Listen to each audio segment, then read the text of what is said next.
더욱 흥미로운 사실은 이분들의 식습관이 특별히 복잡하거나 까다로운 것이 아니라 오히려 단순하고 일관된 원칙을 평생에 걸쳐 꾸준히 지켰다는 점입니다. 특히 중년기부터 식습관을 개선한 사람들도 놀라운 건강 개선 효과를 경험했다고 합니다. 혹시 여러분도 이런 생각을 해보신 적이 있으신가요? 젊을 때는 뭘 먹어도 별 탈이 없었는데 이제는 조금만 잘못 먹어도 속이 더부룩하거나 몸이 무겁다는 느낌, 그리고 예전과 같은 양을 먹어도 살이 찌기 시작한다는 당혹감 말입니다. 만약 이런 변화들이 낯설지 않다면 오늘 이 이야기가 여러분의 건강한 미래를 위한 중요한 전환점이 될 수도 있습니다. 왜냐하면 중년 이후의 식습관은 단순히 배고픔을 채우는 것을 넘어서 우리의 활력과 건강, 그리고 삶의 질을 결정하는 가장 중요한 선택이기 때문입니다. 젊은 시절에는 음식을 단순히 에너지원이나 즐거움의 수단으로 생각했을 것입니다. 빠른 식사, 자극적인 맛, 편리함을 추구하면서도 큰 문제를 느끼지 않았습니다. 하지만 중년에 접어들면서 우리 몸은 분명한 신호를 보내기 시작합니다. 신진대사가 느려지고 소화 능력이 떨어지며 각종 만성질환의 위험이 높아지는 시기입니다. 이때 올바른 식습관으로 전환하느냐 그렇지 않느냐에 따라 앞으로의 건강한 삶이 좌우될 수 있습니다. 중년 이후 식습관이 중요한 첫 번째 이유는 바로 예방의 학적 효과 때문입니다. 이 시기는 고혈압, 당뇨병, 고지혈증, 심혈관 질환 등의 만성질환이 나타나기 시작하는 때입니다. 하지만 적절한 식습관을 통해 이런 질환들을 예방하거나 진행을 늦출 수 있습니다. 예를 들어 나트륨 섭취를 줄이고 칼륨이 풍부한 음식을 섭취하면 혈압 관리에 도움이 됩니다. 정제된 탄수화물 대신 통곡물을 선택하고 당분 섭취를 조절하면 혈당 관리에 효과적입니다. 이런 작은 변화들이 쌓여서 큰 건강상의 이익을 가져다 줍니다. 두 번째 이유는 근육량 유지와 골밀도 보존입니다. 중년 이후에는 근육량이 자연스럽게 감소하고 골밀도가 떨어지기 시작합니다. 이를 방지하기 위해서는 충분한 단백질 섭취와 칼슘, 비타민 D 등의 영양소가 필요합니다. 양질의 단백질을 규칙적으로 섭취하면 근육 손실을 최소화하고 기초대사량을 유지하는 데 도움이 됩니다. 또한 칼슘과 마그네슘이 풍부한 음식들은 뼈 건강을 지키는 데 필수적입니다. 세 번째 이유는 면역력 강화입니다. 나이가 들면서 면역체계도 약해지기 시작합니다. 하지만 다양한 색깔의 채소와 과일을 통해 항산화 성분을 충분히 섭취하면 면역력을 높이고 염증을 줄일 수 있습니다. 특히 비타민 C, 비타민 E, 베타카로틴, 플라보노이드 등의 항산화 성분들은 세포 손상을 방지하고 노화를 늦추는 효과가 있습니다. 이런 성분들은 자연식품을 통해 섭취할 때 가장 효과적입니다. 네 번째 이유는 뇌 건강과 인지 기능 유지입니다. 최근 연구들에 따르면 식습관이 치매 예방에 중요한 역할을 한다고 합니다. 오메가 지방산이 풍부한 생선, 견과류, 그리고 항산화 성분이 많은 베리류 등은 뇌 건강에 특히 도움이 됩니다.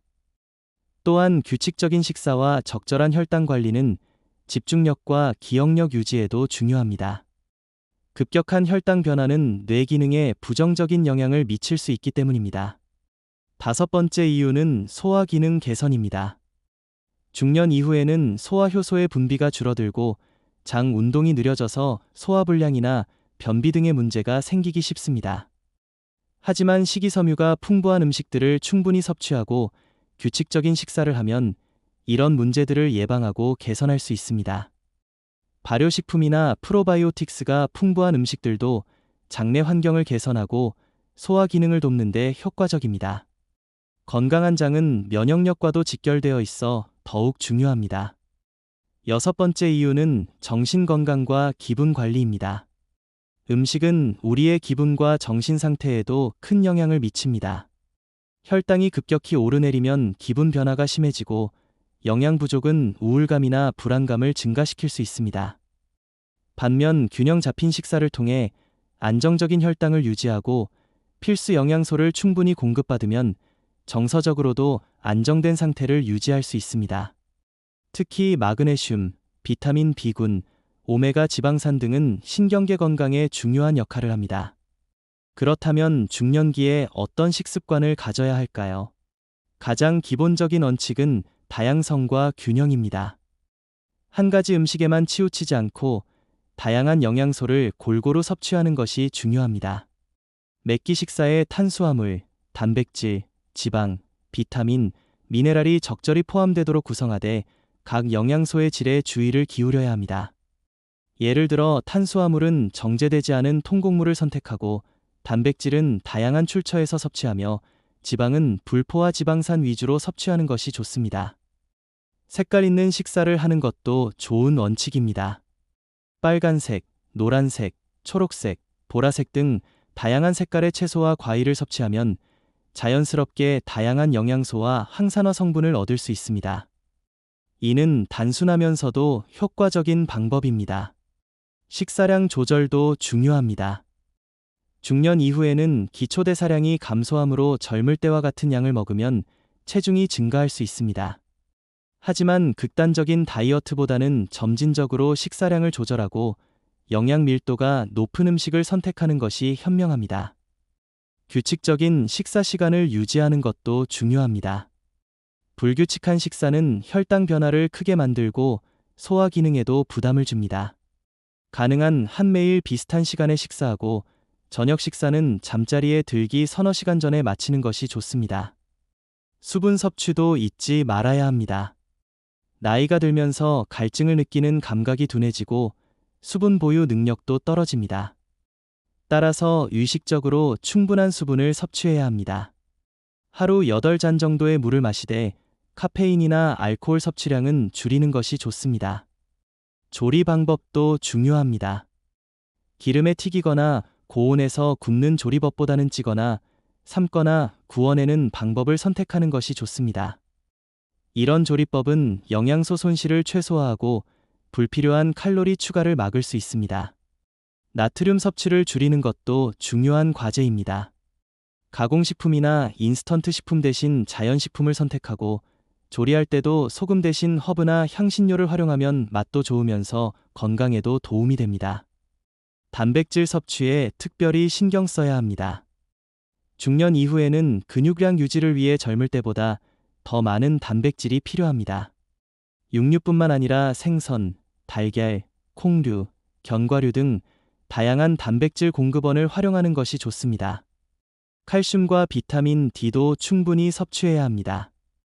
유제품, 뼈째 먹는 생선, 녹색 채소 등을 통해 칼슘을 공급받고 적절한 햇볕 노출과 함께 비타민 D가 풍부한 음식도 섭취해야 합니다. 식이섬유 섭취를 늘리는 것도 중요합니다. 통곡물, 채소, 과일, 콩류 등을 통해 충분한 식이섬유를 섭취하면 소화 기능 개선뿐만 아니라 콜레스테롤 관리와 혈당 조절에도 도움이 됩니다. 오메가 지방산, 특히 오메가3 지방산을 충분히 섭취하는 것도 필요합니다. 등푸른 생선, 호두, 아마씨, 치아시드 등을 통해 이런 유익한 지방산을 공급받을 수 있습니다. 항산화 성분이 풍부한 음식들을 적극적으로 섭취해야 합니다. 베리류, 녹차, 다크초콜릿, 색깔 있는 채소와 과일 등은 항산화 효과가 뛰어나 세포 노화를 늦추고 각종 질병을 예방하는 데 도움이 됩니다. 발효식품도 식단에 포함시키는 것이 좋습니다.